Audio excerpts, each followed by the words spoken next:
Form వెతుక్కుంటావు. నీకు పాట పాడటం తెలుసు, డాన్స్ తెలుసు, కాంపోజిషన్ తెలుసు, ఇంకేం కావాలి నీకు? వింటాక ఫుల్ ఉన్నారు నీ హౌస్ మేట్స్ అందరూ అప్రిషియేట్ చేయడానికి. Okay, what is your decision? Finally I'm going to ask. భయంగా ఉంది సార్ మాట్లాడాలంటే కూడా.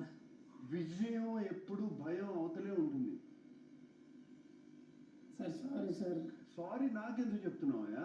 నీ ఆటకి చెప్పు, నీకు ఓట్లు వేసే వాళ్ళకి చెప్పు, నిన్ను అభిమానించే వాళ్ళకి చెప్పు, నాకు కాదు సారీ.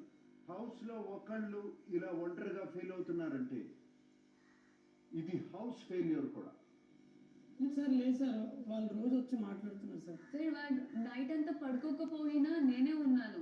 ఈ వీక్ మొత్తం నేను వాడుతూనే ఉన్నాను. వాడికి ఎంత చెప్పినా లైక్ ఎన్ని పాజిటివ్గా ఉండమన్నా కూడా వాడు ఉండట్లేదు.